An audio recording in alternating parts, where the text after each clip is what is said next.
Muy, pero muy buenas tardes para todos. Gracias por estar ahí, gracias por acompañarnos, gracias por su fidelidad. Vemos que nos siguen acompañando, hay una cantidad de gente. Hoy tenemos un temazo, la falsa percepción de la seguridad, aérea, con un presentador de lujo, muy conocedor del tema. Nos acompaña el capitán Eduardo Pinzón Müller. Eduardo es asesor y auditor de aviación de SGS con más de 25 años de experiencia en aviación, gran experiencia en vuelo aeronaves de ala rotatoria, competencias avanzadas en operaciones de oil and gas, mantenimiento, búsqueda y rescate sísmica.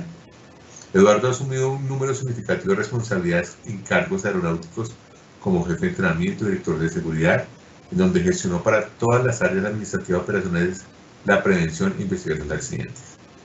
Eduardo es miembro de ISASI CRMT CCA de Argentina, auditor de ISO 9001, 14001, OSA 18001, auditor SMS, instructor del Instituto Militar Aeronáutico. Dejemos que sea Eduardo quien nos cuente de su presentación y de su experiencia.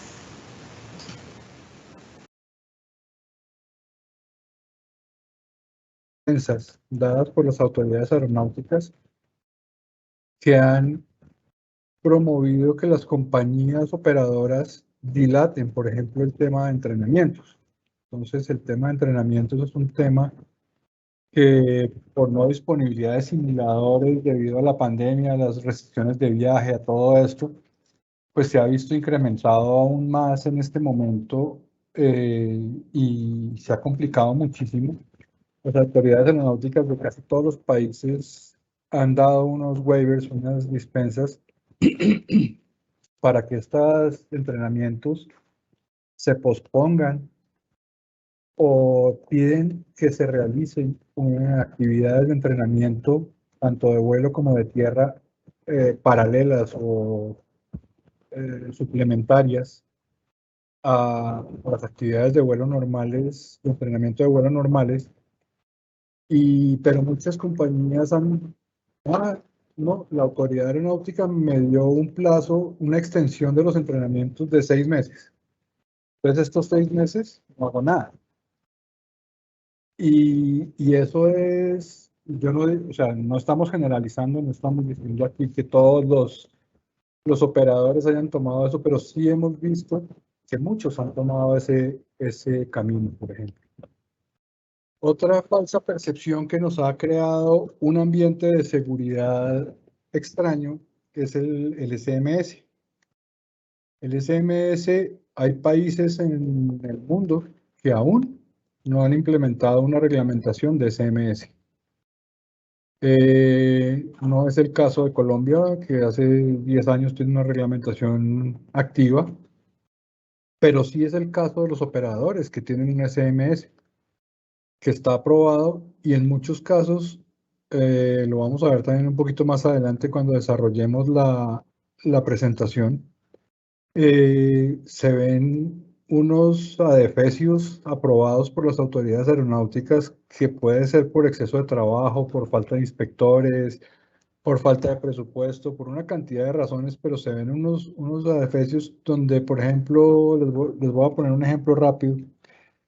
Cuando empiezas tú a leer un manual de SMS, que es lo básico que se debe tener en un SMS, que debe ser un documento vivo, está siendo actualizado permanentemente, y encuentras tú que en un SMS aprobado uno de los objetivos es implementar el SMS, dices, pero si desde la primera página del contenido real, que es la política y los objetivos de seguridad de una compañía, encontramos esto, y esos errores aprobados en un manual, pues dice uno, ups, aquí algo está pasando.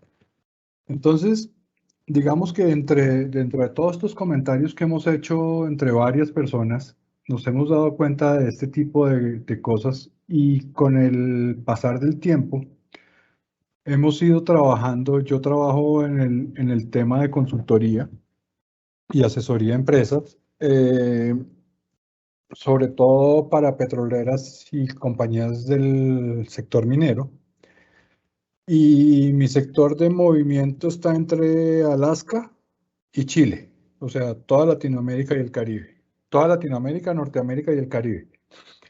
Y es repetitivo, estas cosas que vamos a ver ahorita son repetitivas.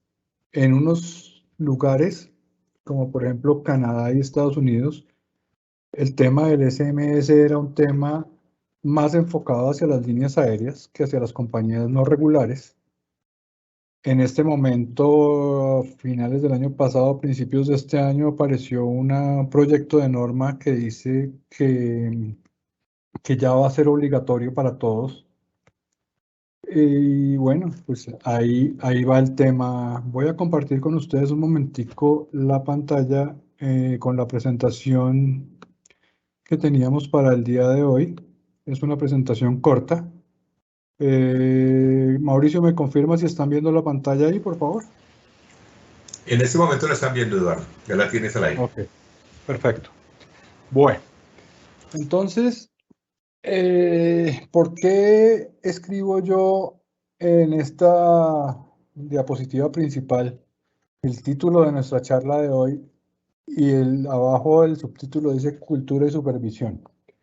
Gran parte de los problemas que estamos viendo ahorita son problemas de cultura organizacional, cultura país, cultura región y supervisión.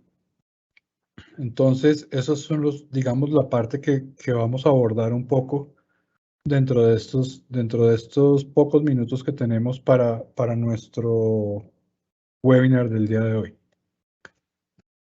Esta frase me encanta porque es una frase que escribió Mark Twain y dice que lo que nos mete en problemas no es lo que no sabemos, sino aquello que sabemos y de lo que estamos seguros, pero que simplemente no es así. Es bastante interesante porque fíjense que las cosas de las que hemos hablado en la introducción que hicimos ahorita son cosas que sabemos y estamos supuestamente seguros y realmente lo que estamos viendo, no en todas partes, vuelvo y repito, no en todos los operadores, vuelvo y repito, no es generalizando, pero sí la gran mayoría y los errores más frecuentes y los problemas más frecuentes es que simplemente no es así. Entonces vamos a arrancar con ¿qué nos hace creer que todo está bien? Si quieren, pueden hacer preguntas por el chat. Creo que Mauricio lo tiene abierto y en el caso que quieran, consideren que sea pertinente responder alguna pregunta con muchísimo gusto. Pero entonces, ¿qué nos hace sentir que todo está bien? Entonces, pues básicamente tenemos regulaciones. La aviación es una de las industrias más reguladas del planeta. Que hemos ido aprendiendo a punta de golpes, de accidentes, de experiencias. Es una industria que tiene una cultura de industria. Acuérdense que la cultura se divide en cultura global, cultura regional, cultura país, cultura organizacional. Y supuestamente si nosotros vamos a la cultura industria, que sería como una cultura que donde entraría la cultura organizacional. En aviación, por las regulaciones y todos los conceptos que tenemos y toda la tecnología que hemos conseguido, de operación, todo este tipo de cosas, debemos tener una cultura. Tenemos SMS ahora, antes teníamos programas de seguridad, ahora tenemos sistemas. Es una gran herramienta si se aplica bien. Tenemos capacitación en extremo. Somos una de las industrias que más capacitación requiere y que más capacitación regulatoria tiene. Tenemos aprendizaje, como decía al principio, por errores de otros, por investigaciones de accidentes, por una cantidad de factores que durante la historia de la industria nos han enseñado cosas. Y tenemos supervisión y aseguramiento, tenemos control de calidad, tenemos aseguramiento de calidad, tenemos auditorías internas, tenemos auditorías externas, tenemos auditorías bueno, de mil cosas en la industria en la parte de la industria de aviación de línea aérea. Tienen la famosa, se me olvidó, IOSA, que es la de Flight Safety Foundation. En Flight Safety Foundation también tiene una que es más enfocada hacia el sector minero, que es BARS. IOGP, que es la Organización de Gas y Petróleo, tiene sus auditorías basadas en los estándares de la Organización de Gas y Petróleo de Aviación, para aviación. Y bueno, hay mil diferentes regulaciones, estándares y mil formas de asegurar y supervisar las operaciones. Entonces, paremos un momentico y miremos qué pasaba antes de la pandemia, que era un tipo de operación y de realidad diferente a la que hubo durante la pandemia, cuando se disparó la pandemia, y es un tipo de realidad totalmente diferente también a la que hay en este momento.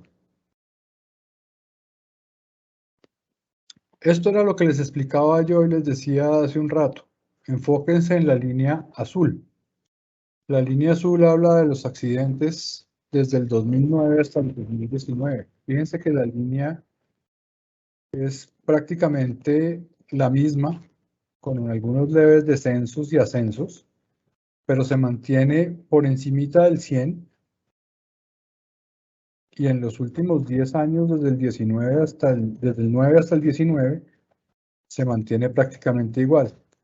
Las demás variables, fatalidades, accidentes fatales y el rate de accidentes, pues obviamente, perdón, fatalidades y accidentes fatales obviamente varían de acuerdo al tipo de aeronave que se accidente. Y el accident rate se mantiene muy igual al número de accidentes. Obviamente más abajo, porque esto lo miden por número de salidas, número de horas de vuelo, número de despegues, número de aterrizajes, por diferentes cosas. Pero si ustedes ven, esto es operaciones comerciales, y operaciones comerciales no son solamente línea aérea.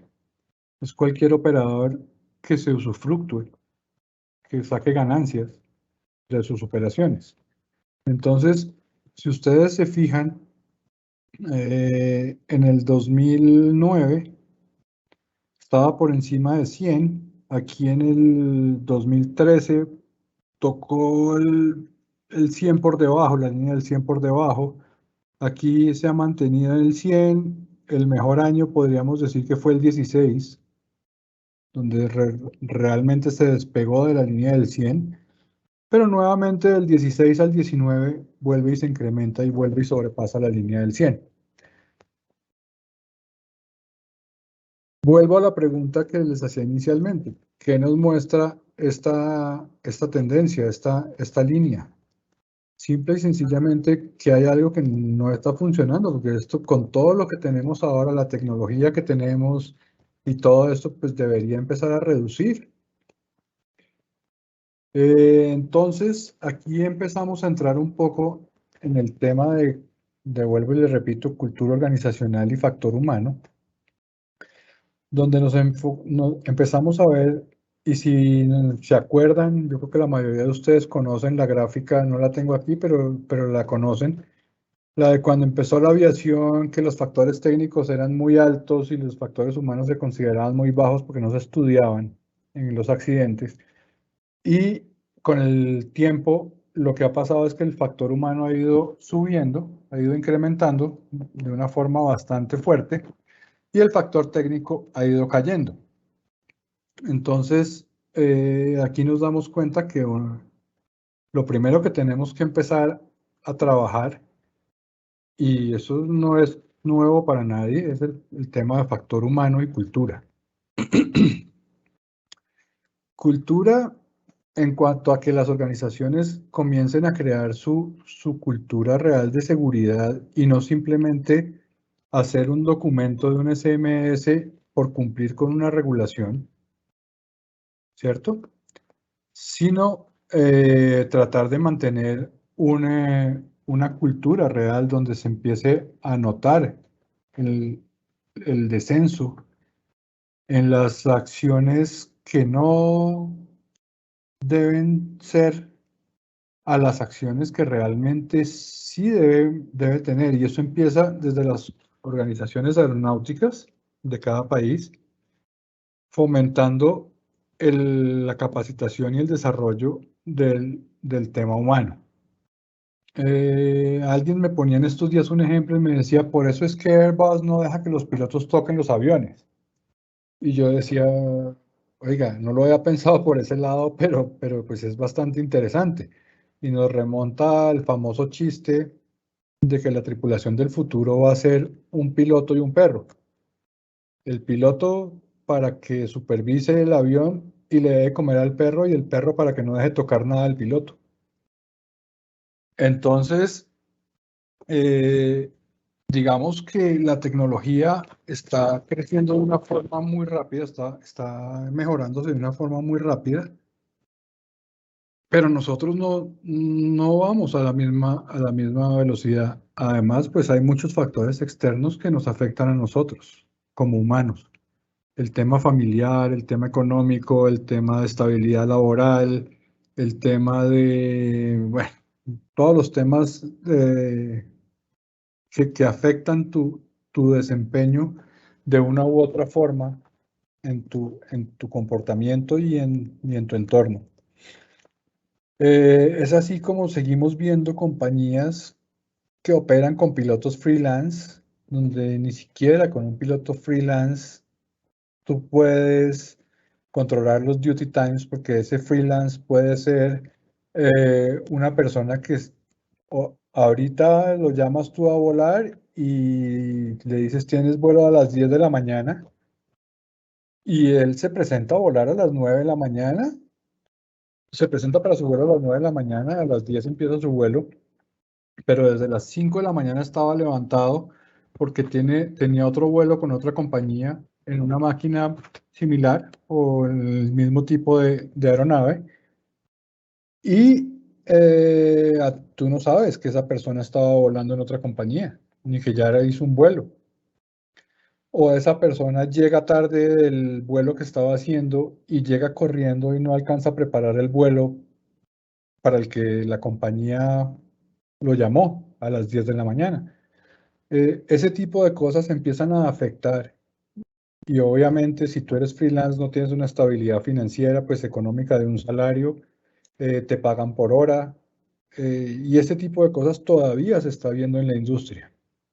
Entonces aquí es donde empieza un poquito el tema de cómo nos afecta a nosotros como personas todo el tema de la regulación y de las mismas culturas organizacionales de las compañías. Ahora bien, miremos un poco. Espera, ya. Entonces, ¿qué había antes de la pandemia? Antes de la pandemia había, entre comillas, una normalidad, que ya lo vieron aquí reflejado en esta gráfica, 2019, 2018, antes de la pandemia, que seguíamos por encima de la línea de 100 accidentes. Pero eso era una normalidad. En esa época teníamos absolutamente todas las opciones para desarrollar nuestro entrenamiento de forma normal, para tener nuestros sistemas de gestión de seguridad operacional en forma normal, nuestros repuestos de mantenimiento normales, nuestra actividad de vuelo normal, una continuidad en la operación de vuelo, ¿cierto? Donde podíamos nosotros manejar a nuestra disposición de acuerdo a la disponibilidad del tema de simuladores de vuelo para compañías que operan con simuladores de vuelo, pero esa normalidad se ve afectada a principios del 2020 por la famosa pandemia del COVID-19. ¿Qué pasa con esta pandemia? Aquí empezamos a ver que se detienen las operaciones por cierres de fronteras, que empiezan a trabajar durísimo el tema de sostenibilidad de las compañías en cuanto a que si no estamos operando, ¿cómo vamos a hacer para mantener una organización completa? Entonces empieza el tema de reducciones de salario, que obviamente afecta al factor humano. Empiezan las licencias sin sueldo, licencias no remuneradas. Empieza el tema de donde entran las autoridades aeronáuticas a dilatar o a dar unas dispensas a los programas de entrenamiento. Y bueno, digamos que dentro de ciertas cosas, pues eso era lo que se necesitaba. Y era lo que se necesitaba en ese momento, porque si no, pues obviamente todas las compañías se habrían quebrado y ahorita estaríamos hablando de que la industria de aviación estaría reducida a cero. Sin embargo, muchas compañías se quebraron, muchas compañías están en graves problemas ahorita y lo hemos visto en todas las regiones. Las que no es porque de una u otra forma despidieron personal, afectar al factor humano, redujeron sueldos, sacaron gente sin remuneración a licencias, sacaron a todo el mundo a vacaciones los que podían y los entrenamientos se pararon.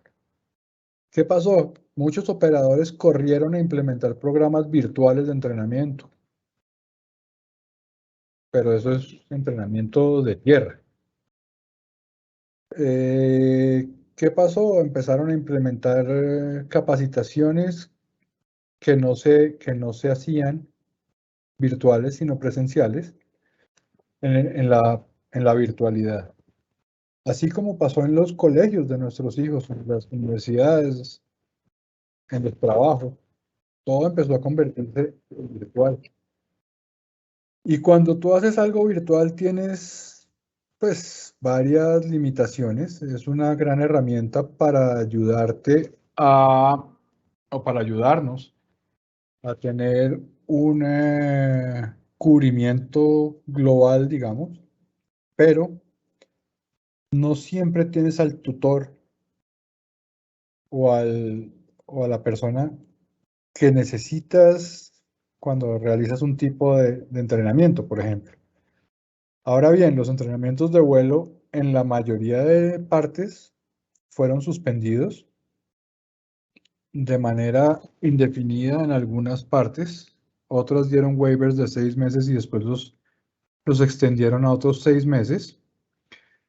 Y todo esto causó un deterioro en nuestro nivel de proeficiencia como pilotos, causó problemas en cuanto a despacho de repuestos, pero pues todo el mundo dirá, bueno, pero si las operaciones están paradas, están detenidas, pues ¿en qué afecta el tema de los repuestos? Pues afecta porque muchas compañías tenían mantenimientos pendientes o estaban realizando mantenimientos y necesitaban partes y necesitaban piezas, componentes, equipos, consumibles y todo esto quedó detenido. Entonces, ¿qué pasó?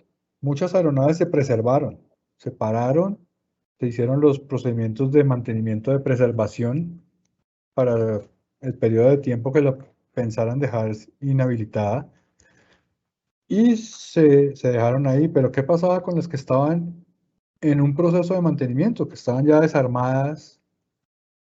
Tocaba volverlas a armar.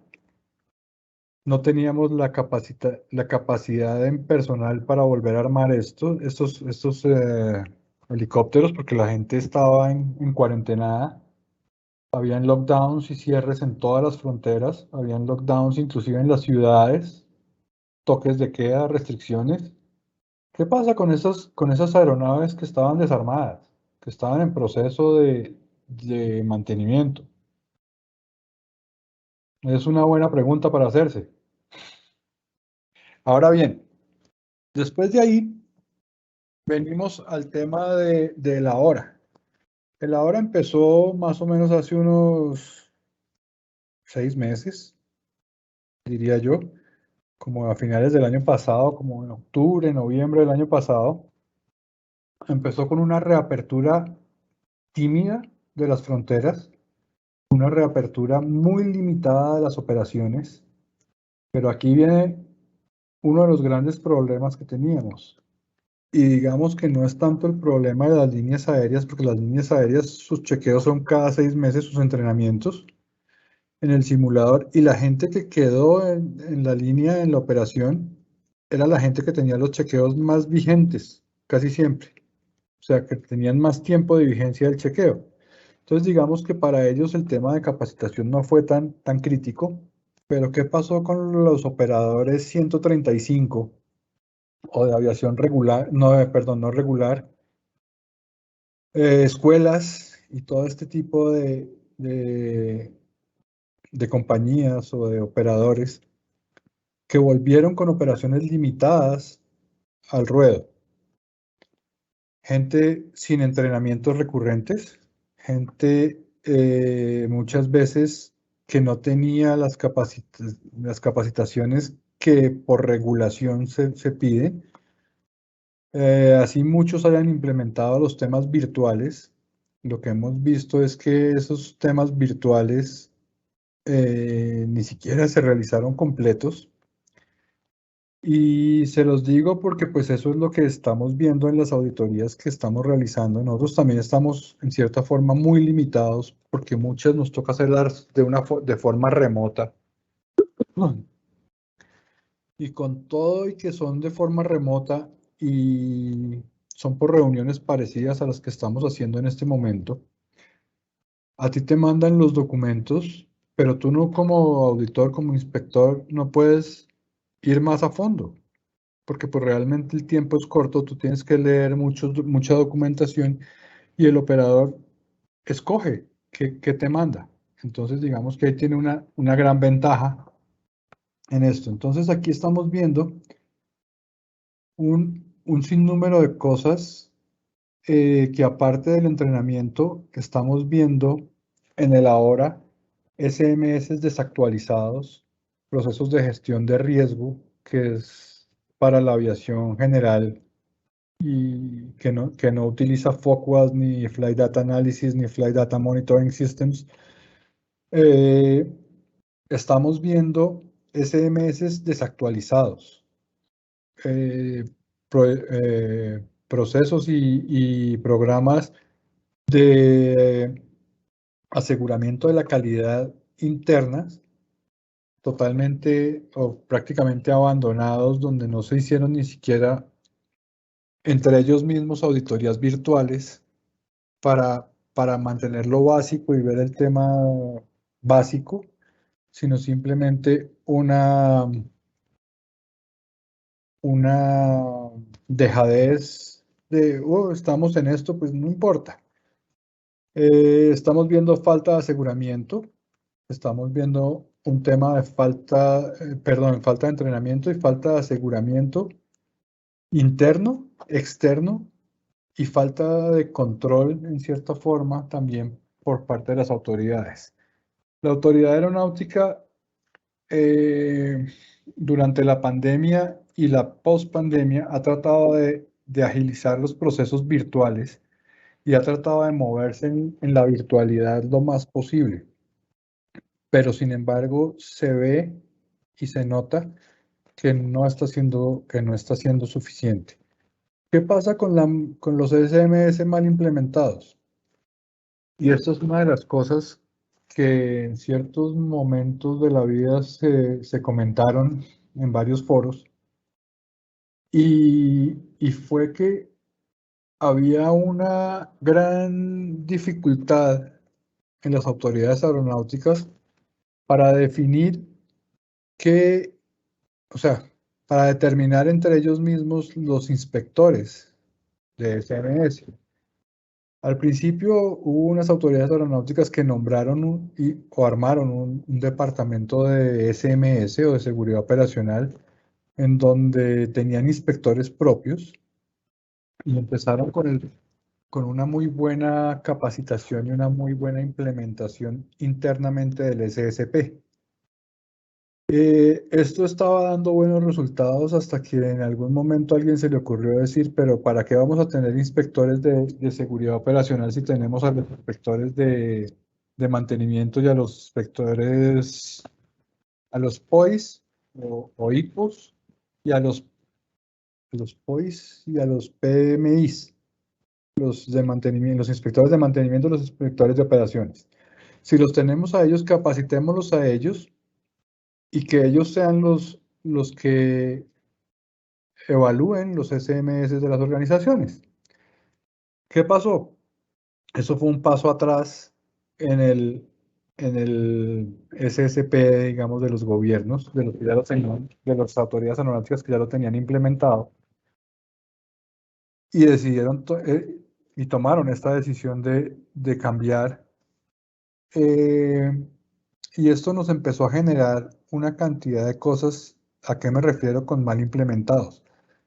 En que si ustedes ven los manuales de SMS de 20 compañías latinoamericanas, para poner un ejemplo de la región, la política de seguridad operacional es la misma política que está como ejemplo en el documento 9859 de OASI, primera, segunda, tercera y cuarta edición. O sea, los cambios que se han hecho es porque la edición del documento ha cambiado y no porque la política de la organización haya cambiado.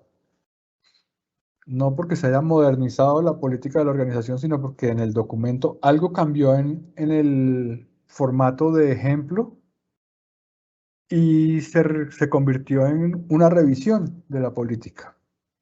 Asimismo, hay muchas organizaciones que no han entendido que los objetivos de la seguridad operacional están intrínsecamente ligados a la política. Para cumplir la política yo tengo que tener unos objetivos y esos objetivos son los que necesito desarrollar y esos objetivos son los que necesito medir con unos indicadores para poder sacar una estadística y una tendencia más adelante. Básicamente es eso, pero hay muchas partes que no han logrado discriminar esos ítems del SMS. En gestión de riesgo, ¿qué tenemos? ¿Qué estamos viendo nosotros? Que continuamos con un problema gigante de conceptos básicos. La gente, uno pregunta, muéstrenme sus reportes de riesgo. Si te muestran reportes de ocurrencias, de eventos, de incidentes, es totalmente, el manejo es diferente. O sea, el manejo de una investigación, de un evento, de un incidente, ocurrencia, como lo quieran llamar, es diferente al manejo de la gestión del riesgo. Pero bueno, igual, falta de cultura. Falta de cultura es que, por ejemplo, el otro día yo estaba viendo una compañía donde decían, nosotros tenemos un indicador de capacitación, entrenamiento y cultura. Les decía yo, sí, ¿cuál? Bueno, muéstrenme cuál es el indicador. Entonces ellos me decían, mire, el indicador de entrenamiento y cultura, como lo medimos nosotros, es número de cursos programados sobre número de cursos dictados. Les decía yo, sí. ¿Cuántas personas tiene su organización? Y me decían 140. Ok, 140 personas. A esas 140 personas usted debería dictarles una capacitación de SMS de la currícula que tenga para el nivel en la organización que esas personas tengan, ¿cierto? Sí, sí, sí, sí, sí. Bueno, ¿cuántas de esas personas asistieron a los cursos? No sé. Ok, entonces su indicador de entrenamiento está en el 100% porque usted programó 5 cursos en el año y dictó 5 cursos en el año. Sí, correcto. Les dije, bueno, y de esos 5 cursos, ¿cuánta gente asistió a los 5 cursos? Entonces me dijeron 80. Les dije, ese indicador no me suena, porque normalmente si yo pongo, esto es un ejemplo que les estoy poniendo fácil. Si yo tengo 140 personas, el mínimo que tengo que capacitar durante el año son 140 personas, no 80. Entonces, fíjense cómo la cultura de la organización, para ellos, culturalmente dentro de su organización, si dictaban 5 cursos de 5 que tenían programados, estaba perfecto y estaban cumpliendo. Inclusive alcanzaron a decirme, y es que tenemos un sexto programado, o sea que vamos a superar la meta. Les dije, sí, en número de cursos sí, pero en gente no van a llegar a cubrir toda su población. Entonces decían, bueno, pero el tema, ahora bien, dentro de este mismo tema empezábamos a hablar en varias compañías del tema cultural. Entonces, el tema cultural es la famosa frase de aquí siempre se ha hecho así y ha salido bien porque lo vamos a cambiar. Eso es una frase peligrosísima, peligrosísima, peligrosísima, porque si yo estoy cometiendo algún error y lo estoy repitiendo, no quiere decir que lo esté haciendo, que el error no exista, sino que he tenido mucha suerte para que ese error no se capitalice en un accidente o en un incidente o en una fatalidad grave. Entonces, aquí venimos al tema de la cultura. Y en la cultura entra mucho el tema organizacional del balance entre seguridad y producción. Como todos sabemos, si tengo mucha seguridad, quiebro la empresa. Se invierto mucho en seguridad, gasto mucho, dicen unos, otros dicen invierto mucho en seguridad. Puedo llegar a quebrar la empresa o a no volar porque pues es riesgoso. Y si no invierto nada en seguridad, pues voy a tener de pronto un accidente y ese accidente me va a llevar a una quiebra de la compañía. Hemos visto compañías que por un solo accidente han quebrado y han tenido que cerrar. Entonces, en ese orden de ideas, se encuentra uno muchísimas, pero muchísimas, muchísimas cosas, como una compañía en la que el otro día le preguntaba yo a su dueño y gerente general, venga, no, muéstrame su panorama, su portafolio de riesgos en la operación. Él me decía, yo no tengo riesgos. Ah, interesante. Muéstreme los incidentes de los últimos 5 años. No, yo no he tenido ni un solo incidente en los últimos 5 años. Le decía yo, venga, pero espérese un segundo, ¿por qué no ha tenido, o sea, por qué no tiene riesgos y por qué no tiene incidentes? Y él me decía, porque es que nosotros somos muy seguros. Entonces, fíjense la percepción de la cultura en ese caso, de que yo soy muy seguro porque supuestamente no tengo riesgos y supuestamente no tengo incidentes, ni eventos, ni ocurrencias, ni nada me pasa. Eh, Eso es un tema de cultura y esa cultura baja a todos los empleados de la organización. Si tú le preguntabas en esa organización a los demás empleados, tenían el mismo speech, el mismo discurso, todos y cada uno de ellos. Y entonces ahí es cuando dice uno, pucha, definitivamente la influencia del jefe es bastante, bastante fuerte en las organizaciones, porque pues todo baja. Entonces, eh, digamos que ese es el tema de cultura. El otro tema, digamos, de cultura es el tema del ahorro en absolutamente todo, inclusive en el tema de repuestos. Después de la pandemia hemos encontrado organizaciones donde encontramos repuestos remarcados. Hubo una organización donde se encontraron unas palas de rotor de cola y unas palas de rotor principal de un helicóptero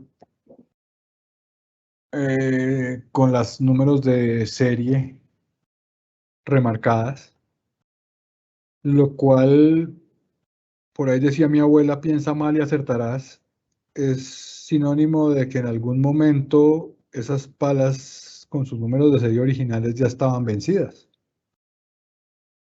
y seguían operando.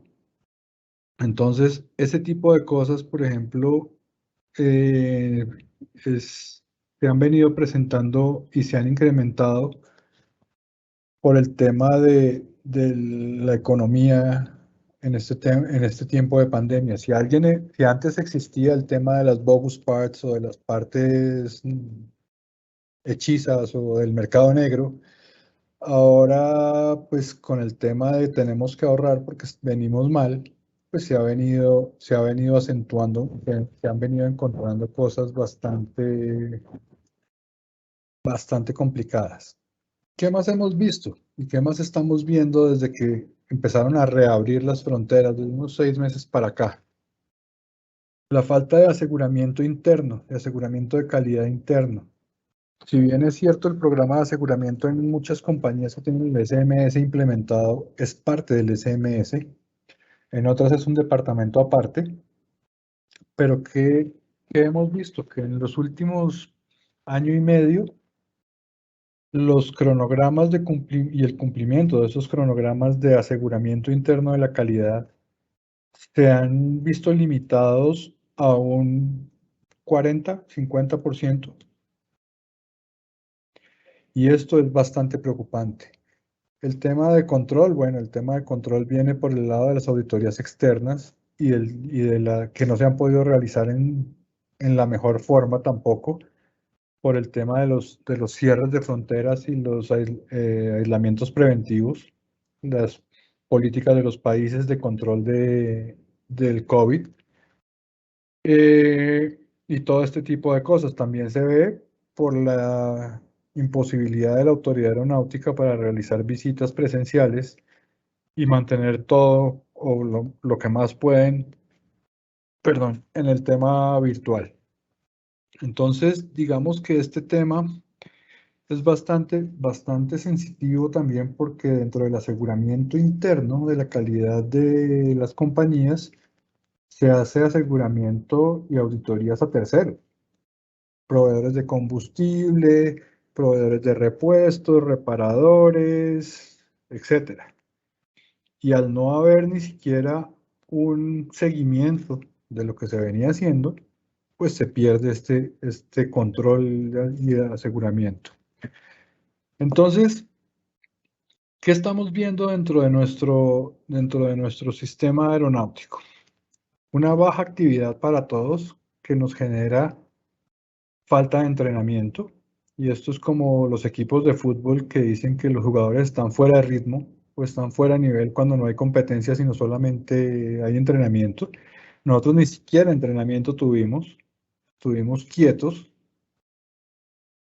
Esta baja actividad no es solamente para nosotros, los controladores aéreos también. Por ejemplo, los controladores de radar también influyen ahí. Los técnicos de mantenimiento, la gente de tierra en las operaciones, tanto de aeropuertos para la fija, como en helipuertos y operaciones de sísmica, por ejemplo. Esta gente pierde proeficiencia. Entonces, hemos visto también, y eso es una cosa que no incluye aquí dentro de la presentación, pero hemos visto una desactualización terriblemente grande en los planes de respuesta a emergencias de las compañías. Teléfonos desactualizados, contactos desactualizados, funciones de cargos que ya no existen. Entonces, en el momento en que haya una emergencia y disparen el plan de acción de emergencia, el plan de respuesta a emergencia, van a llamar al jefe de, no sé, control de calidad, y ese cargo lo suprimieron en la compañía. Y entonces las funciones de él, ¿quién las va a asumir? Cosas por ese estilo. Vamos a llamar a los cuerpos de rescate y el teléfono está desactualizado, porque lo actualizaron hace año y medio cuando antes de empezar la pandemia. Muy pocas compañías hicieron un simulacro de emergencia trabajando desde la virtualidad, cuando la gente estaba en las casas y no iba a las oficinas. Era un escenario supremamente bonito para hacer un simulacro de plan de respuesta a emergencia. Y eso no, vi creo que en unas 26 auditorías que hice entre el año pasado y vi creo que 2 compañías que hicieron un ejercicio parecido a ese. Entonces, pues, esto es lo que estamos viendo en este momento. Uy, disculpen. En este momento, la gente dice, bueno, ahora, discúlpenme un segundo, yo me vengo acá. Eso, para cerrar el tema. Obviamente en el año 2020 esa línea azul cayó, pero cayó fuertemente. ¿Pero cayó por qué? Porque no hubo operaciones. No porque bajáramos o porque mejoráramos. Y en este momento yo estaba viendo las cifras de varios países. He estado haciendo como la recolección de los primeros 5 meses de este año de algunos países de la región, y el tema con la reapertura se ha incrementado de una forma grande. O sea que muy posiblemente a finales de este año, esta línea azul, después de una gran caída en el 20, va a tener una muy grande subida en el 21 por el tema de todo lo que hemos hablado el día de hoy. Esto es, ya bueno, quedan 10 minuticos por si quieren hacer preguntas. Tenemos muchas preguntas, Eduardo. Tenemos muchas preguntas. Me imagino. Eso sí. Me imagino, porque es que estos monólogos así son de los que al final le botan a uno todo. No, son complicados, pero bueno. Primero que todo, muchas gracias a todos. Tenemos varias preguntas. A los que no saben cómo escribirnos sus preguntas en el chat, la parte superior derecha en el dispositivo, y vamos a comenzar a evacuar las preguntas. Nos pregunta Alejandro: Eduardo, ¿por qué cree que el SMS podría dar una falsa percepción de seguridad? Bueno, es simple y sencillamente todo lo que hemos hablado durante esta casi hora que hemos hablado acá un rato. Y es básicamente porque cuando tú vas a una compañía que tiene implementado un SMS, entre comillas, aprobado por una autoridad aeronáutica, y tú dices, si usted es una compañía de aviación no regular, donde la piedra angular de su SMS es la gestión de riesgo, porque no tiene Flight Data Analysis normalmente, y no tiene Flight Data Monitoring, no tiene FOCUA, no tiene MOCUA, ninguno de los predictivos del SMS. Entonces tú vas y dices, déjeme ver su gestión de riesgo. Entonces te muestran el manual, muy bonito, está todo lo que está en el documento 9859 de OASI, muy interesante, con algunos cambios, incluso en algunos que operan con petroleras y con mineras, donde cambian las matrices por las de la industria con la que están operando, que lo hicimos nosotros en nuestro momento. Pero tú le dices, bueno, muéstreme sus reportes de riesgo. ¿Qué está reportando la gente? ¿Qué ven? ¿Qué tendencias tienen? ¿Qué estadística tienen? ¿Para dónde van? ¿Qué están atacando? Para hacer sus programas de seguridad. O sea, es que cuando uno tiene el reporte de riesgo, uno evalúa los reportes, mitiga, toma acciones iniciales, acciones posteriores, todo el cuento. Y eso va a una base de datos que me alimenta mi panorama general de riesgos de toda la compañía. Pero si yo llego a una compañía, bueno, y de ahí sale la estadística, y de ahí salen las tendencias. Si yo llego a una compañía y le digo a la persona encargada, muéstrame sus reportes de riesgo, y esta persona me muestra 3 reportes en un año, cuando han volado 1200 horas, yo digo, un reporte cada 400 horas en una compañía de aviación no regular que va a pistas no preparadas, a pistas no controladas, a lugares extraños, que vuelan helicópteros, que tienen una cantidad de cosas. 3 reportes en 1200 horas. Y va uno y ve, y no es el reporte de riesgo, es un reporte de ocurrencia, de un evento, que eso, según la definición de OASI, es un incidente. Es que nosotros tenemos mucho miedo a utilizar las definiciones de OASI porque no sé quién nos metió en la cabeza esa tara de que un incidente no es un incidente, sino es un evento. Pero si uno se va a una ocurrencia, pero si uno se va, disculpen, si uno se va a la definición de OASI, dice que incidente es cualquier cosa que suceda, ya sucedió. Entonces uno ve y no encuentra el reporte que dice bandadas de pájaros en la cercanía o de aves en la cercanía del aeropuerto, sino encuentra golpe con un ave en la cercanía del aeropuerto. ¿Qué es eso? Eso es una ocurrencia. Entonces, si tú llegas a ese nivel donde tú ves que el SMS está implementado, entre comillas, pero no hay gestión, pues eso influye en el detrimento de la seguridad. Gracias, Eduardo. Vamos con la siguiente. Anónimo nos pregunta, ¿por qué cree que la percepción de seguridad actualmente es un riesgo? No, yo no creo que sea un riesgo. Creo que es un peligro que genera muchos riesgos. Y ahí vamos a las definiciones del SMS. Pero bueno, digamos que, ¿por qué creo que hay una falsa percepción de seguridad? Porque últimamente en el medio hay mucha gente que le dice a uno, pero ¿para qué vamos a tomar más iniciativas y hacer más actividades si no está pasando mucho?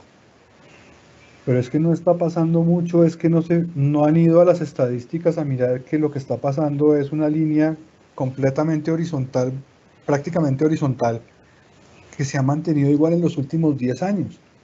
Entonces, lo que yo digo es que hay una falsa percepción de que porque de pronto últimamente no hemos oído tanto o no han sido tan publicitados los accidentes, no quiere decir que no estén ocurriendo. Perfecto, Eduardo. Muchas gracias. La siguiente pregunta nos pregunta, ¿qué más podrían hacer los contratistas para salirse de la percepción de seguridad y entrar en la realidad de la seguridad? Bueno, les digo una cosa,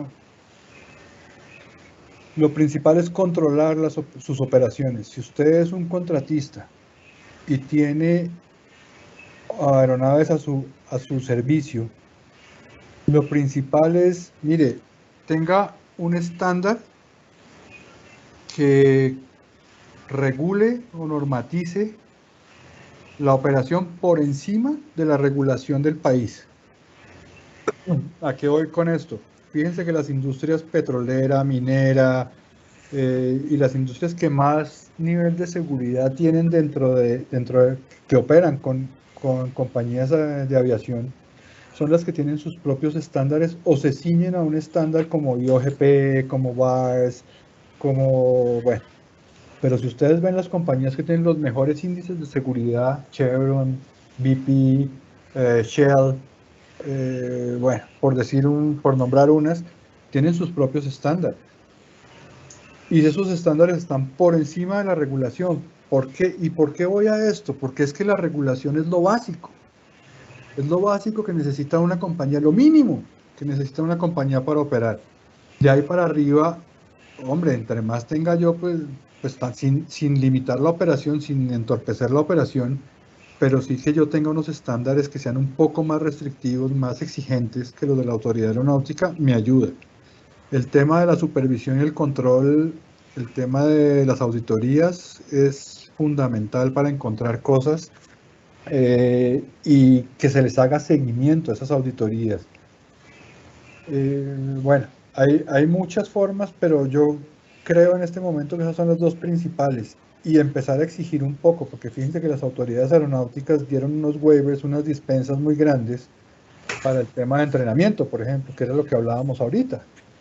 Y esas dispensas, si el contratista exige que el entrenamiento se haga, se hace aunque sea en la máquina, pero hay que hacer algo de entrenamiento. La gente no puede volar fuera de los estándares normales de la industria. Gracias, Eduardo. Acá tenemos una pregunta combinada. Es de Enrique. Cordial saludo, Enrique. Nos saluda a Eduardo y a Mauricio. Nos dice cordial saludo. Mauricio, Eduardo, ¿cómo hacer para retomar con seguridad la actividad de vuelo, sabiendo que lo que no se haga hoy será reflejado negativamente en 1 o 2 años? El mismo Enrique nos pregunta, ¿y qué están haciendo los operadores, los contratistas? ¿Tienen ese punto identificado? ¿Sabe que lo que no se haga hoy en aviación se ve representado en el futuro, posiblemente en accidentalidad? ¿Qué nos dice Eduardo? Realmente, Mauricio, lo que dice Enrique es muy cierto. Lo que no se haga hoy se va a ver reflejado en el futuro y lo que no se hizo hace un año, año y medio, 6 meses, se está viendo reflejado ahorita. Entonces, si nosotros queremos cortar esa tendencia que viene de las dispensas, como contratistas se debería exigir que se realicen entrenamientos o reentrenamientos a las tripulaciones para poder volver al nivel en que se suspendió la operación hace un tiempo.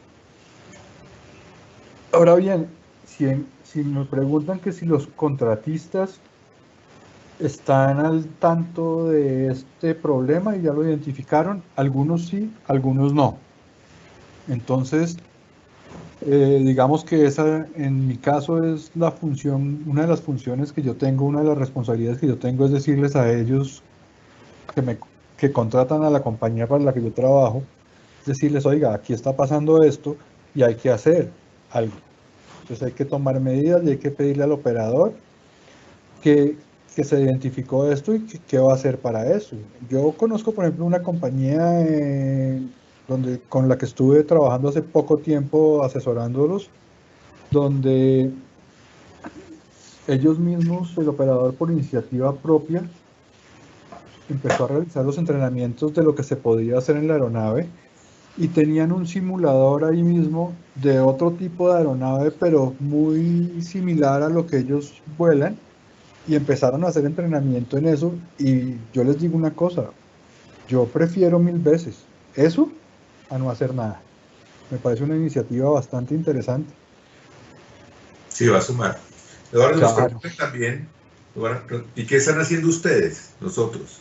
Nos ponen entre comillas expertos para evitar que la percepción de seguridad de operadores y de contratistas desemboque en accidentes. ¿Qué estamos haciendo nosotros, Eduardo? ¿Estamos haciendo para que no desemboquen accidentes? Sí, correcto. Bueno, digamos que dentro del alcance de nuestras posibilidades, cuando yo, por ejemplo, hago una auditoría, el tema es básicamente tratar de... A ver, las auditorías que nosotros hacemos son básicamente una auditoría consultoría. Entonces nosotros, o asesoría, nosotros, aparte de buscar las cosas digamos que están mal en alguna organización o que no se están cumpliendo, tratamos también de darles ideas y de darles un apoyo documental, de experiencia, de lo que sea, obviamente documentado, nada que no esté escrito, porque es que lo que no está escrito, exigir lo que no está escrito es una cosa completamente ilógica, eh, donde se les pueda dar este tipo de herramientas, como por ejemplo, si me pregunta una compañía que no ha tenido entrenamiento o chequeos en los últimos tiempos, ¿qué le digo yo? Hombre, mire, esta compañía con la que yo estuve operando en esa asesoría que hice tal día, empezó a utilizar un simulador similar porque lo tenían en la misma ciudad, bla, bla, bla, todo el cuento, y les ha resultado. Otra es, hombre, utilicen las máquinas como hacíamos antes, cuando no habían los simuladores o no teníamos acceso a los simuladores, pues el entrenamiento se hacía en la máquina. Es un riesgo, sí, pero entonces hay que tratar de mitigar ese riesgo sin hacer autorrotaciones, por ejemplo, en los helicópteros, sin hacer autorrotaciones completas, eh, sin llevar pasajeros a bordo, sin llevar patos a bordo. Ese tipo de cosas pues ayudan, y tratar de tener el máximo cuidado. Yo soy no enemigo, pero sí no soy muy amigo del tema de hacer el entrenamiento en las máquinas, pero si no hay más, toca hacerlo. El riesgo es alto, la posibilidad de daños es alta, más en helicópteros que en aviones, pero pues igual, si no hay más, toca hacerlo, pero toca hacerlo. Gracias, Eduardo. Tenemos a Harold. Harold nos pregunta, ¿qué se piensa en materia de seguridad de un operador que no reporta al contratante sucesos o incidentes? Bueno, ahí vamos al tema de cultura. O sea, ¿por qué escondemos las cosas? Y es que a todos nos pasa. Ahora, hay contratistas que si tú tienes un incidente, puede quitarte el contrato. Hay contratistas que si te dicen, si usted no me reporta sus incidentes que debe tener, es una compañía insegura. Mejor dicho, hay diferentes tipos de contratistas. Lo que pasa es que el tema de la cultura organizacional, y vuelvo al tema del miedo con los términos y con las posibles implicaciones que pueda tener un un incidente o un accidente. Porque cuando hay una salida de pista y hay daños sustanciales en una aeronave dicen que fue un incidente grave y no que fue un accidente? La aeronave quedó no aeronavegable. Y eso según la definición de OASI es un accidente. Pero la gente le tiene pánico al tema porque le afecta la estadística, porque le afecta el contrato, porque le afecta el ingreso, por muchas cosas. Pero nos toca aterrizar esos temas y empezar a cambiar esa cultura. O sea, nosotros tenemos que ser la generación que empiece a cambiar esa cultura del miedo a decir las cosas. Gracias, Eduardo. Y me quedo con esa frase de Eduardo de el miedo al decir las cosas. Si se identifican, si se evalúan, seguramente se van a poder tomar las medidas necesarias para que no pase algo mayor. Mauro, un segundo. Si yo tengo un incidente y no lo investigo, no lo reporto, no le cuento a la gente qué fue lo que pasó, es muy posible que la próxima vez no sea un incidente, sino un accidente. Si yo yendo más atrás, si tengo un riesgo y no lo reporto y no lo trabajo, no lo gestiono, se me convierte en un incidente más adelante, muy posiblemente, y más adelante en un accidente. Entonces es una cadena que tenemos que parar y tenemos que cambiar eso. Gracias, Eduardo. Tengo una pregunta de moderador. ¿Cree, Eduardo, que es el momento de continuar haciendo dispensas de todo tipo, dispensas de entrenamiento, dispensas de experiencia, dispensas de capacidad y demás? Adelante. Y con esta última pregunta de moderador, Eduardo se despide. Le agradezco muchísimo, pero muchísimo, muchísimo a toda la gente que nos preguntó, a toda la gente que asistió. Entonces esperamos en nuestro próximo webinar. Tenemos una gran idea de hacer un webinar participativo en donde van a estar seguramente las 100, 70, 80 personas que nos entren. Le vamos a dar cabida en vivo para que todo el mundo pueda participar y hasta pronto, hasta el próximo webinar. Eduardo, con la respuesta te despides de nuestro webinar. Agradezco enormemente a Eduardo, a su gran experiencia, a su punto de vista moderno y actualizado con respecto a lo que es esa falta de percepción de seguridad con estadísticas, con información muy valiosa. Adelante, Eduardo. Gracias, Mauricio. Antes de despedirme, entonces contesto tu pregunta. Básicamente las dispensas se realizan en ocasiones especiales y bajo cierta supervisión. Yo estoy de acuerdo con que hayan dispensas en ciertas cosas. Por ejemplo, si tú estás pasando de copiloto a piloto y no tienes la experiencia operacional, se puede hacer una dispensa siempre y cuando cumplas con ciertos requisitos. Que tu acompañamiento en las primeras 200 horas sea con un instructor, por ejemplo. Eso es un ejemplo. No estoy poniendo números que sean... Pero esto depende de un análisis de riesgo, de un criterio, de una evaluación del tripulante, por ejemplo, si le vas a hacer una dispensa a un tripulante. Pero en general no estoy de acuerdo con las dispensas, menos con este tipo de dispensas que se han hecho ahorita, que de una forma u otra eran necesarias, digamos que sí por la pandemia, pero no estoy de acuerdo, no se deberían extender más de lo que ya se extendieron, porque hay un límite. Hay un límite, ya las fronteras están reabriendo, los que tengan simulador hay que pedir sus simuladores, los que tengan que dar entrenamientos virtuales o presenciales que los den, porque es que el problema es que la dispensa se convierte en una disculpa. Entonces la disculpa es de que como tenemos dispensa, pues no damos CRM o cosas por el estilo, no damos mercancías peligrosas o no damos emergencias, porque pues vamos con la dispensa. Entonces se vuelve una disculpa para no hacer las cosas. Yo pienso, en mi opinión, que no se deberían seguir pasando del límite, porque ya llegamos a año y medio y ya deberíamos retomar totalmente el tema. No sé, en muchas autoridades aeronáuticas ya se cerraron las dispensas, en otras siguen abiertas. Esperemos que se cierren lo antes posible y que realicen los reentrenamientos necesarios, así como dieron las dispensas que exijan que se realicen los reentrenamientos de la gente para que la gente vuelva al nivel. ¿Listo? Listo, Eduardo, despídete. Bueno, A todos los participantes, muchísimas gracias. Cualquier duda, cualquier cosa que tengan, en cualquier cosa que les pueda servir, con todo el gusto del mundo.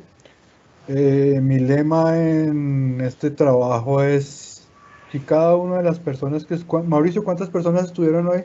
No sé. Tenemos 86 personas en este momento. Si las 86 personas que estuvimos hoy viendo esto, que estuvimos trabajando aquí, evitamos un solo accidente durante nuestra vida, estamos evitando 86 accidentes.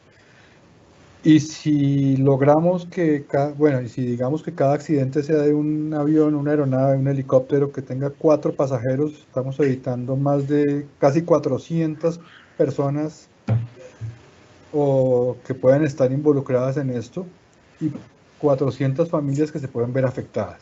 Entonces, mi lema es cada uno por lo menos evite uno. Y si es uno al mes, mejor. Si es uno a la semana, aún mejor. Muchas gracias, Eduardo. Muchas gracias. Para todos, vamos a poner el contacto de Eduardo en nuestro video que queda en YouTube. Hasta pronto y buena tarde. Chao, gracias.